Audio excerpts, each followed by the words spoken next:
গভীর এক প্রশ্ন ঢাকা বিশ্ববিদ্যালয়ের বাতাসে তখন ভাসছিল, যখন ডাকসু নির্বাচনের অন্তিম লগ্নে এক অপ্রত্যাশিত বাক্যবাণ বিদ্ধ করেছিল বিশ্ববিদ্যালয়ের সহকারী প্রক্টর সেহরি নামিন মোনামিকে। ছাত্রদল সেক্রেটারি নাসির উদ্দিন নাসির, যার কণ্ঠে তীব্র ক্ষোভের সুর, ছুড়ে দিয়েছিলেন সেই মারাত্মক অভিযোগ, আপনি শিবিরের অভিযোগটা নিচ্ছেন কিন্তু ছাত্র দলেরটা নিচ্ছেন না, সুতরাং আপনি রাজাকার শিবিরের দোসর। মুহূর্তের এই বাক্য বিনিময় কেবল একটি বিচ্ছিন্ন ঘটনা না, বরং তা ছিল এক বৃহত্তর রাজনৈতিক নাটকের ছোট্ট একটা দৃশ্যপট, যার শেষ অঙ্ক তখনও লেখা হয়নি। আর এই নাটকের কেন্দ্রবিন্দুতে ছিল সেই প্রশ্ন, আসলে কি বিশ্ববিদ্যালয়ের এই সম্মানিত শিক্ষিকা, সমাজের চোখে প্রগতিশীল বলে পরিচিত এক নারী, নীরবে ধারণ করেছিলেন এক নিষিদ্ধ মুগ্ধতা, যা তাকে নিয়ে গিয়েছিল শিবিরের দিকে? আর যদি তাই হয়, তবে তার এই আপাত সংলগ্ন আচরণ কি কেবল ব্যক্তিগত উপলব্ধি, নাকি এর গভীরে লুকিয়ে আছে এক নতুন রাজনৈতিক সমীকরণের বীজ, যা অদূর ভবিষ্যতে বদলে দিতে পারে বাংলাদেশের রাজনৈতিক মানচিত্র? ছাত্রদলের সেই ক্ষোভ যে ভিত্তিহীন ছিল না, তা অন্তত তাদের চোখে পরিলক্ষিত হয়েছে নির্বাচনের ফলাফলে। ডাকসুর ভোট বক্স থেকে বেরিয়ে এসেছিল এক বিস্ময়কর চিত্র। মেয়েদের হলগুলোতে 70% ভোট অন্যদিকে ঝুঁকেছিল, যা ছাত্রদলের কাছে ছিল একটা বিরাট পরাজয়। এই ফলাফল তাদের এই ধারণাকে আরও মজবুত করেছিল যে প্রক্টর মোনামি শুধু একা নয়, হয়তো বিশ্ববিদ্যালয়ের অভ্যন্তরে এমন আরও অনেক অপ্রকাশিত শক্তি সক্রিয় রয়েছে, যারা দীর্ঘদিনের প্রচলিত রাজনৈতিক ধারাকে চ্যালেঞ্জ করতে প্রস্তুত। কিন্তু প্রশ্ন তখন অমীমাংসিত ছিল, কেন প্রক্টর মোনামি, যিনি পোশাক আশাকে চলনে বলনে কোনোভাবেই জামায়াতের অনুসারী বলে মনে হতো না, তাকে রাজাকার ছাত্র সংস্থা জামাতি বলে ট্যাগ দেয়া হলো? কোন দৃষ্টিকোণ থেকে তাকে এমন গুরুতর অভিযোগের মুখে ঠেলে দেওয়া হলো? এই অভিযোগের মূলে ছিল প্রক্টর মোনামির এক ব্যক্তিগত উপলব্ধি, যা হয়তো তিনি নিজেও বুঝতে পারেননি এর গভীর রাজনৈতিক প্রভাব। তার 4 বছরের ছাত্র, ডিপার্টমেন্টের ফার্স্ট ক্লাস ফার্স্ট মহিউদ্দিন মহি ছিল ছাত্র শিবিরের একজন সক্রিয় সদস্য। মহির মেধা, বিনয়, আচরণ সবকিছুই মোনামিকে মুগ্ধ করেছিল। মহি যে শিবির করে, এটা মোনামির কাছে আসার পর তার মনে এক গভীর দ্বন্দ্বের সৃষ্টি হয়। সমাজের প্রচলিত ধারণার সঙ্গে তার ব্যক্তিগত অভিজ্ঞতার একটা তীব্র সংঘাত হয়। যদি মহির মতো একজন মেধাবী, ভদ্র, আদর্শবান ছেলে শিবির করতে পারে, তাহলে কি শিবিরের প্রচলিত রক কাটা বা ধ্বংসাত্মক পরিচিতিটা সত্যি ভুল?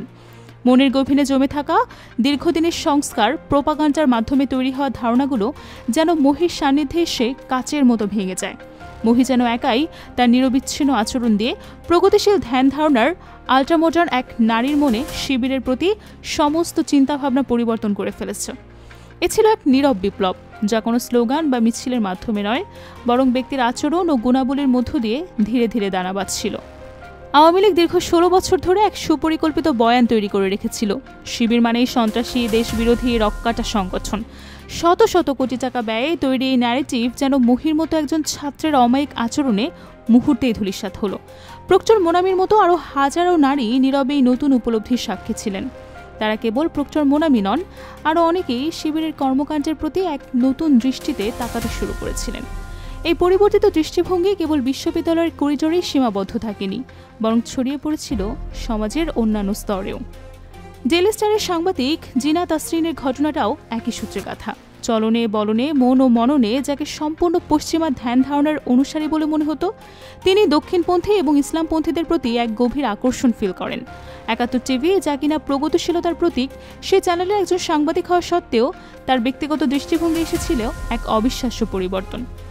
জুলাই গণ অভ্যুত্থানের সময় সাদিক কায়েমের সঙ্গে মিলে তিনি পরিকল্পনা প্রণয়ন, কর্মসূচি বাস্তবায়ন, সমন্বয় এবং আশ্রয় দেওয়া সহ নানা গুরুত্বপূর্ণ কাজে জড়িয়েছিলেন। সাদিক কায়েম ঢাকা বিশ্ববিদ্যালয়ের শাখার ছাত্র শিবিরের সভাপতি। এই পরিচয় জিনা তাসরিনের কাছে যখন উন্মোচিত হয়, তিনি আরও অবাক হন। মনে হলো, এমন একজন মেধাবী, সাহসী, ভদ্র ছেলে যদি শিবির করে, তাহলে শিবির নিশ্চয়ই একটি ভালো সংগঠন। তার মনে যদি বিন্দুমাত্র সন্দেহ থাকতো যে শিবির সত্যি রক্কাটা বা ধ্বংসাত্মক, তাহলে তিনি হয়তো সাদিক কায়েমের সাথে আর যোগাযোগই রাখতেন না, হয়তো কথাই বলতেন না। কিন্তু তার প্রতিক্রিয়া ছিল ভিন্ন। তিনি সাদিককে নিজের ছেলে হিসেবে অ্যাকসেপ্ট করলেন, আপন করে নিলেন। ডাকসুতে জেতার আগেও পরে তিনি উচ্ছ্বাস প্রকাশ করলেন, যা এক নিছক রাজনৈতিক জয়ের আনন্দকে ছড়িয়ে গিয়েছিল। এক গভীর ব্যক্তিগত আবেগের বহিঃপ্রকাশ ঘটেছে। মোনামি ও জিনা তাসরিনের মতো আরও অনেক নারী, যারা শিবিরকে একসময় রক্কাটার সংগঠন হিসেবেই জানতেন, তারা ধীরে ধীরে সংগঠনটির শৃঙ্খলা, নিয়মকানুন, সদস্যদের অমায়িক আচরণে মুগ্ধ হন। এই পরিবর্তন ছিল নিছকই ব্যক্তিগত, কিন্তু এর সমষ্টিগত প্রভাব ছিল সুদূরপ্রসারী। বেসরকারি টেলিভিশন সাংবাদিক ফেরদৌস ঔসার অভিজ্ঞতাটি এই নতুন উপলব্ধির এক শক্তিশালী প্রতিচ্ছবি। তার ভাইরাল হওয়া অভিজ্ঞতাটি অনেকের কাছেই চোখ খুলে দেওয়ার মতো। তিনি লিখেছেন, দীর্ঘ 1.5 দশক পর প্রকাশ্যে সংবাদ সম্মেলন করেছে বাংলাদেশ ইসলামী ছাত্র শিবির। রাজধানীর সোহরাওয়ার্দী উদ্যানে 7,000-এরও বেশি সদস্য নিয়ে সম্মেলন হয়। একজন সাংবাদিক হিসেবে তাকে বড় রাজনৈতিক দলগুলোর সম্মেলন কভারেজ করতে হয়েছে, কিন্তু শিবিরের এই সম্মেলনে তার এক ভিন্ন অভিজ্ঞতা হয়। তিনি লিখেছেন, নারী হিসেবে যথেষ্ট সম্মান ও নিরাপত্তা পেয়েছি। সংগঠনটি বেশ সুশৃঙ্খল। প্রধান অতিথির বক্তব্যের পর কোনো তাড়াহুড়া ধাক্কাধাক্কি ছিল না, যেটা আওয়ামী লীগ আর বিএনপির ক্ষেত্রে সবসময় হয়। এই যে অভিজ্ঞতা, এগুলো যেন প্রতিটি প্রচলিত ধারণার মূলে কুঠারাঘাত করেছিল। শিবির এবং তার নেতাকর্মী সম্পর্কে দীর্ঘদিনের লালিত ভুল ধারণাগুলো যে ক্রমেই ভাঙছে, তাই ঘটনাতে স্পষ্ট হয়ে উঠছে। এখন প্রশ্ন হলো, শিবির এবং তার নেতাদের নিয়ে এই যে হিজাবি ও নন হিজাবি উভয় প্রকার নারীর যে উচ্ছ্বাস এবং উদ্দীপনা, সেটা কি কোনোভাবে আগামী জাতীয় নির্বাচনে জামায়াতের ভোট ব্যাংকে প্রভাব ফেলবে? যদি ফেলে, কিভাবে ফেলবে? এই প্রশ্নের উত্তর খুঁজতে হলে প্রথমে বুঝতে হবে জামায়াতে ইসলাম কিভাবে দেশের সরকার গঠন করতে চায়। নিশ্চয়ই গণতান্ত্রিক প্রক্রিয়ায়। যেহেতু তারা ভোটের মাধ্যমে ক্ষমতায় যাওয়ার নীতি নিয়েছে, ফলের বাইরে যাওয়ার সুযোগ নেই। এই মৌলিক সত্যকে মেনে নিয়েই তাদের রাজনৈতিক কৌশল নির্ধারণ করতে হচ্ছে। ভোটের মাধ্যমে ক্ষমতায় যেতে হলে কোনো দলকেই শুধু একটি নির্দিষ্ট গোষ্ঠীর সমর্থন নিয়ে সন্তুষ্ট থাকা যাবে না। তাদের সবাইকে নিয়ে ইনক্লুসিভ পলিটিক্স বা অন্তর্ভুক্তিমূলক রাজনীতি করতে হবে। এখন বাংলাদেশের মোট ভোটারের অর্ধেকের বেশি যেহেতু নারী, এবং সেই নারীদের অধিকাংশই আবার নন হিজাবি, ফলে জামায়াত যদি প্রথমেই ঘোষণা করে দেয় যে তারা ক্ষমতায় আসলে পরদিন থেকে একজনও বোরকা বা হিজাব ছাড়া বের হতে পারবে না, তাহলে প্রায় 3 কোটি ভোট তাদের ভোট ব্যাংক থেকে স্বয়ংক্রিয়ভাবে বাদ হবে। বাংলাদেশের মোট ভোটারের সংখ্যা 12 কোটি। এর মধ্যে যদি 3 কোটি ভোটারকে আপনি আগে থেকেই দূরে ঠেলে দেন, তাহলে ক্ষমতায় যাওয়াটা আপনার জন্য দুঃস্বপ্নের চেয়ে কম কিছু হবে না। এই জায়গাটিতে এতদিন আওয়ামী লীগ এবং বিএনপি এক বড় সুবিধা পেত। তারা মেয়েদের বুঝিয়েছে, জামায়াত শিবির যদি ক্ষমতায় আসে, তোমাদের ঘর থেকে বের করতে দেবে না, চাকরি করতে দেবে না, ব্যবসা করতে দেবে না, পড়াশোনা করতে দেবে না। এরা তোমাদের ঘরের 4 দেওয়ালে আবদ্ধ করবে। ফলে বাধ্য হয়ে একটা ভয়ের জায়গা থেকেই এই 3 কোটি ভোটার হয় আওয়ামী লীগ নয়তো বিএনপিকে ভোট দিত, জামায়াতকে কখনোই ভোট দিত না। এই দীর্ঘদিনের কৌশল তাদের জন্য সুফল এনেছিল এবং জামায়াতের জন্য ছিল একটা অলঙ্ঘনীয় ঘটনা। কিন্তু 5 আগস্টের পর এই ধারণাটা পাল্টে যায়, বিশেষ করে ঢাকা বিশ্ববিদ্যালয়ের ছাত্র শিবির, যা এক নতুন মডেল তৈরি করেছে।